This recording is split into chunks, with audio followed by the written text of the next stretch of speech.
Good morning बच्चों।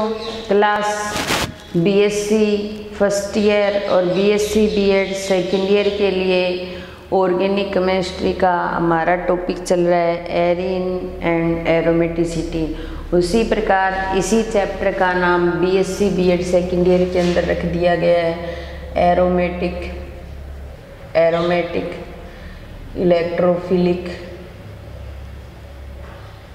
Electrophilic substitutions. ठीक है, जिसके पार्ट नंबर 16 की हम बात करेंगे। पार्ट नंबर 15 तक हमने कर लिया और हमारा जो टॉपिक चल रहा है वो चल रहा है एल्किल बेंजीन बनाने की विधियाँ, जिसके अंदर हमने 3 विधियाँ कर ली थी और चौथी विधि आती है बेंजोइक अम्लों के एल्किल व्युत्पन्न से। बेंजोइक अम्लों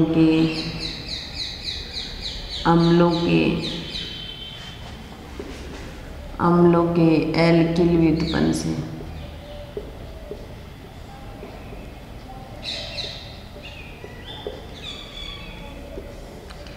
बेंजोइक अम्ल बेंजीन के ऊपर जब कार्बोक्सिलिक समूह जुड़ा होता है तो उसको बेंजोइक अम्ल बोला जाता है। मान लो मैं यहाँ R जोड़ता हूँ तो बेंजोइक अम्लों के एल्किल व्युत्पन्न हो जाएगा और इसको सोडा लाइम की प्रेजेंस में NaOH व CaO सोडा लाइम का मिक्सचर होता है।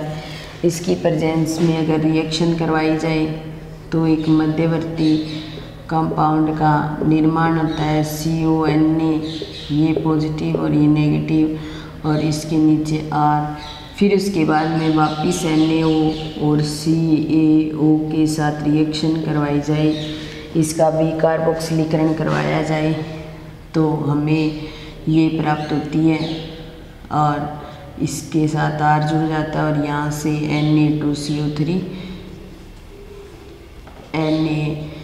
Na2CO3 बाहर निकल जाता है और इसको बोला जाता है एल्किल बेंजीन। क्या बोला जाता है? Alkyl benzene. तो इस तरीके से बेंजोइक अम्लों के एल्किल व्युत्पन्न की सोडा लाइम की प्रेजेंस में रिएक्शन करवा करके हम क्या कर सकते हैं? एल्किल बेंजीन बना सकते हैं। तो एक मध्यवर्ती कंपाउंड बना, फिर सोडा लाइम की प्रेजेंस में विकार्बोक्सिलीकरण करवाया तो एल्किल बेंजीन का निर्माण हो गया। फिर उसके बाद में 5 नंबर रिएक्शन आती है हमारी फिनोल के एल्किल व्युत्पन्नों से। फिनोल के एल्किल व्युत्पन्नों से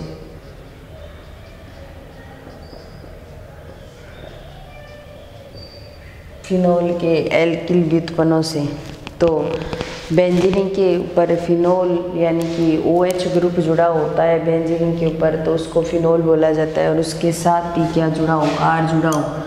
तो जैसे हमारे पास ये बेंजीन और इस बेंजीन के ऊपर OH जोड़ दें और R, तो जब बेंजीन के ऊपर OH जुड़ा है तो फिनोल और R जुड़ा है तो एल्किल व्युत्पन्न। दो फिनोल के एल्किल व्युत्पन्न हो गई। इसको जिंक चूर्ण के साथ रिएक्शन करवाई जाए तो रिएक्शन कराने पर ये H तो इस बेंजीन के साथ रहेगा, R है वही रहेगा और O किसके साथ जुड़ जाएगा? Zn के साथ ZnO के रूप में बाहर निकल जाएगा और हमें क्या प्राप्त हो जाएगी? एल्किल बेंजीन प्राप्त हो जाएगी। एल्किल बेंजीन प्राप्त हो जाएगी। तो इस प्रकार हमने बेंजोइक अम्लों के एल्किल व्युत्पन्न की सोडा लाइम के साथ रिएक्शन करवा करके एल्किल बेंजीन प्राप्त कर लिया और इसी प्रकार फिनोल के एल्किल व्युत्पन्नों को जिंक चूर्ण के साथ रिएक्शन करवा करके हम एल्किल व्युत्पन्न बना सकते हैं। तो इसके साथ हमारी जो 5 मेथड है ये कंप्लीट होते हैं। फिर उसके बाद में अगली रिएक्शन आती है 6 नंबर बेंजीन डाइजोनियम क्लोराइड से। बेंजीन डाइएजोनियम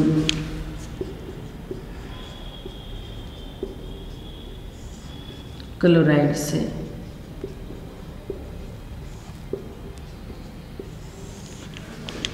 जैसे हमारे पास ये बेंजीन और इस बेंजीन के ऊपर N2Cl, ये नेगेटिव और ये पॉजिटिव, ये बेंजीन डाइजोनियम क्लोराइड और यहाँ एल्किल ग्रुप जोड़ते हैं तो बेंजीन डाइजोनियम क्लोराइड के एल्किल व्युत्पन्न हो गए।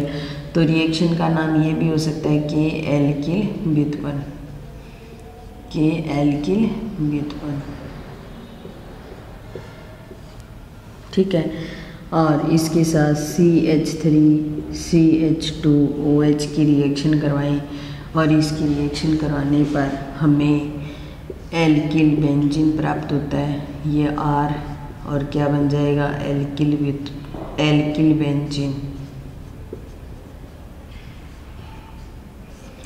और प्लस में ये CH3CHO के रूप में बाहर निकल जाएगा, N2 बाहर निकल जाएगी और HCl बाहर निकल जाएगा और हमें क्या प्राप्त हो जाएगा एल्किल बेंजीन प्राप्त हो जाएगा। तो इस तरीके से अपने बेंजोइक अम्लों के एल्किल व्युत्पन्न लेकर एल्किल बेंजीन बना सकते हैं, फिनोल के एल्किल व्युत्पन्न लेकर एल्किल बेंजीन बना सकते हैं, बेंजीन डाइजोनियम क्लोराइड के एल्किल व्युत्पन्न लेकर के भी हम क्या कर सकते हैं एल्किल बेंजीन बना सकते हैं। तो एल्किल बेंजीन बनाने की 6 मेथड कंप्लीट हो गए।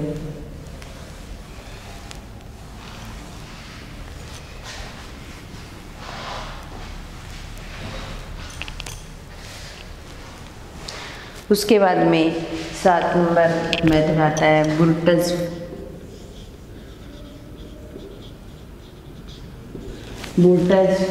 फिटिंग अभिक्रिया, बुर्टज फिटिंग अभिक्रिया। बुर्टज फिटिंग अभिक्रिया के अंदर क्या होता है हेलोएरिन और या फिर अपने बोलते हैं हेलो एल्केन व हेलोएरिन दोनों लेते हैं, हेलो एल्केन व हेलोएरिन दोनों लेते हैं। ये बेंजीनिंग और इस बेंजीनिंग के ऊपर Br जोड़ दूँ तो ब्रोमो बेंजीन हो जाएगा, ब्रोमो बेंजीन हो जाएगा। तो ब्रोमो बेंजीन है, इसका मतलब ये क्या है हेलोएरिन है, ठीक है। और इसके साथ CH3Br, ये क्या है मैथिल बेंजीन, मैथिल ब्रोमाइड, ठीक है। तो ये क्या है हेलो एल्केन। इन दोनों की रिएक्शन करवाई जाए और धातु की प्रेजेंस में, ठीक है। 2Na ले लेंगे, 2NaBr तो बाहर निकल जाएगा और बेंजीन के ऊपर क्या जुड़ जाएगा CH3 जुड़ जाएगा और 2NaBr तो बाहर निकल गया और बेंजीन के ऊपर CH3 जुड़ गया और इसको बोलेंगे मैथिल बेंजीन या एल्किल बेंजीन, मैथिल बेंजीन या एल्किल बेंजीन या फिर इसको बोलेंगे टोलुइन। तो इस तरीके से ब्रोमो बेंजीन की मैथिल ब्रोमाइड के साथ रिएक्शन करवा करके मैथिल बेंजीन या टोलुइन बना सकते हैं अपने। फिर उसके बाद में लास्ट मेथड आता है गिरण्यारक अभिकर्मक से, गिरण्यार अभिकर्मक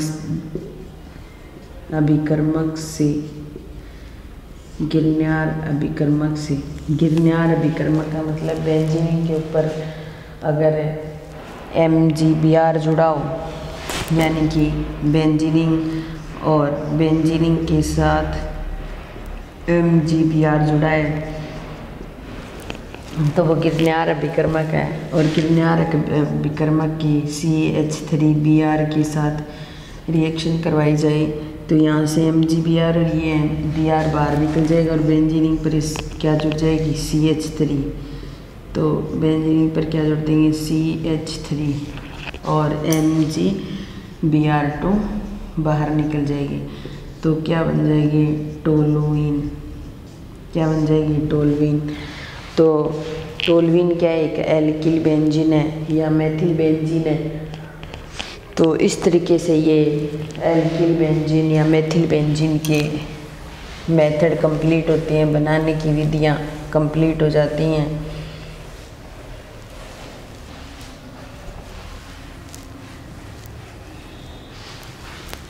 उसके बाद में एल्किल बेंजीन की रासायनिक अभिक्रिया आती हैं।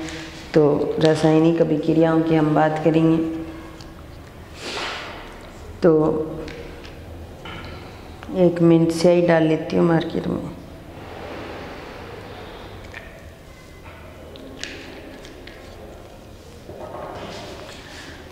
चलो हम बात करते हैं एल्किल बेंजीन की रासायनिक अभिक्रियाओं की। एल्किल बेंजीन की रासायनिक अभिक्रियाओं की।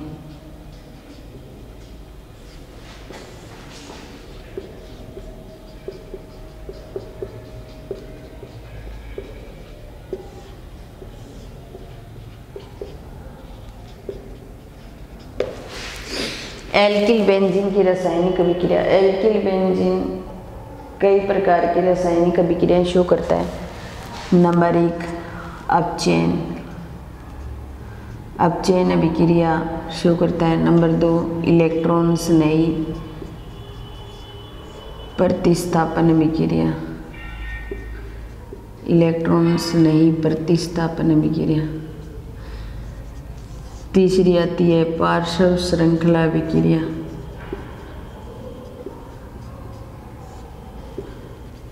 पार्श्व श्रृंखला अभिक्रिया। और लास्ट आती है पार्श्व श्रृंखला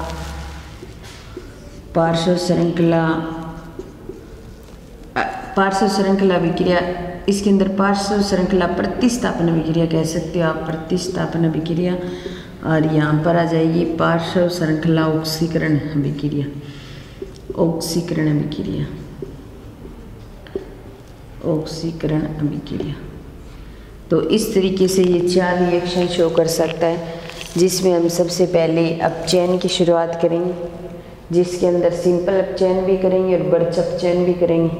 फिर इलेक्ट्रॉन से नई प्रतिस्थापन अभिक्रिया करेंगे। फिर पार्श्व श्रृंखला प्रतिस्थापन अभिक्रिया, पार्श्व श्रृंखला ऑक्सीकरण अभिक्रिया। तो इनको मैं साफ कर देती हूँ और सबसे पहले अपचयन की शुरुआत करती हैं। और अपचयन के अंदर पहला अपचयन करेंगे। और पहला अपचयन प्लेटिनम उत्प्रेरक की उपस्थिति में करवाएंगे। और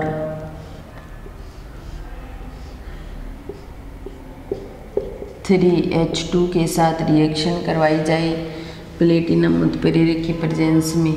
तो बेंजीन के जितने भी कार्बन हैं उनके साथ सभी के साथ हाइड्रोजन जुड़ जाएगी और R तो बन जाएगा एल्किल साइक्लोहेक्सेन।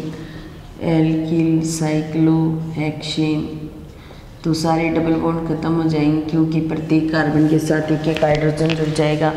तो ये अपचयन की पहली रिएक्शन थी, ठीक है। उसके बाद में आता है वर्च अपचयन। इसके अंदर 2 नंबर आता है वर्च अपचयन।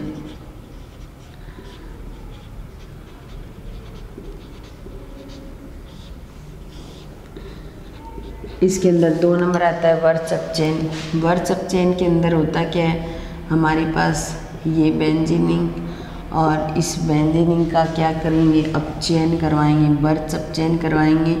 Na+CH3OH ले लो या C2H5OH की प्रेजेंस में। तो ये प्रोडक्ट प्राप्त होता है हमें। तो 1,4-डाईहाइड्रो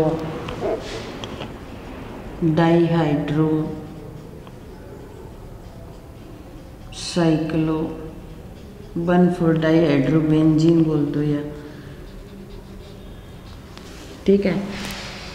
तो बेंजीन का जब करवाते हैं तो अपने 1,4-डाईहाइड्रो हेक्साडाइन प्राप्त होगा। हेक्साडाइन कह सकते हैं अपने, ठीक है।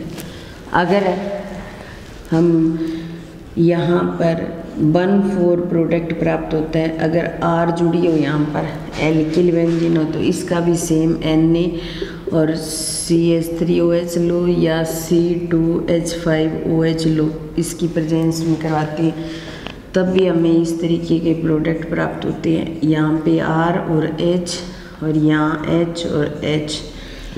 तो यहाँ पर क्या हो जाएगा, एल्किल हेक्साडाइन हो जाएगा। बाकी 1,4 डाईहाइड्रो तो होगा ही होगा, तो अपने कह सकते हैं एल्किल 1,4 डाईहाइड्रो हेक्साडाइन प्राप्त हो जाएगा। मैकेनिज्म में देखिए ये होता कैसे है। सबसे पहली कंडीशन, सबसे पहले हमारे पास बेंजीन होती है इस तरीके से, ठीक है। सबसे पहले बेंजीन हमारे पास इस तरीके से होती है और इसके साथ Na फ्री रेडिकल यानी कि Na का 11 परमाणु क्रमांक होता है, तो 2, 8, 1 और वो एक इलेक्ट्रॉन बचता है ना, ये फ्री रेडिकल के रूप में होता है। इसके साथ रिएक्शन करेगा। अब देखिए इसके साथ रिएक्शन करेगा, मान लो ये सारे कार्बन है, इनके पास में एक इलेक्ट्रॉन होता है जितने भी बेंजीन के, तो ये तो आपस में बॉन्डिंग कर लेते, ये आपस में बॉन्डिंग कर लेते, और यहाँ पे H और ये H और ये H और ये H,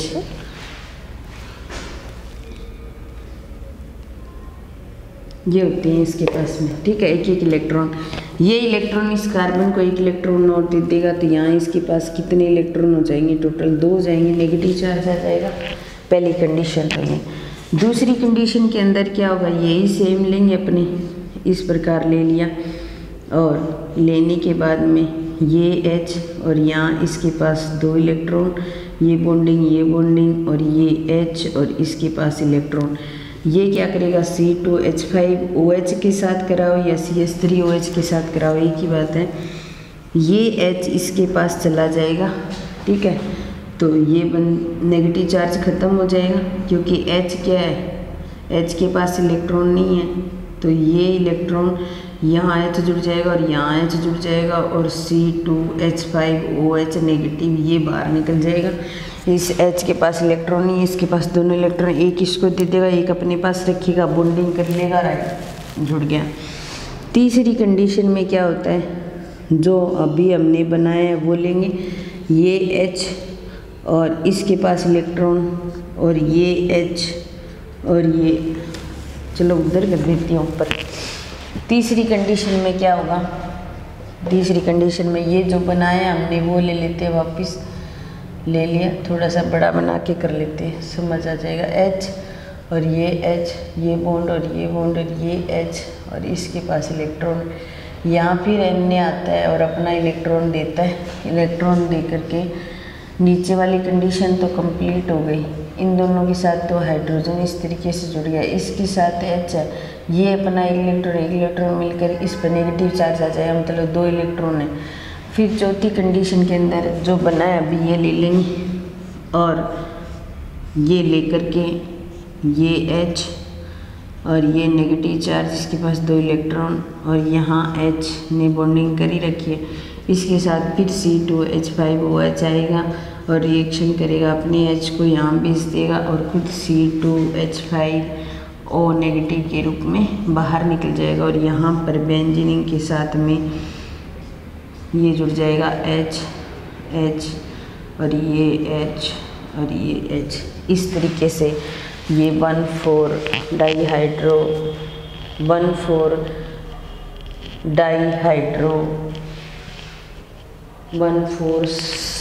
डाईहाइड्रो नहीं भाई, यहाँ पर 1,4 साइक्लोहेक्साडाइन करो, 1,4 साइक्लोहेक्साडाइन प्राप्त हो जाएगा, ठीक है।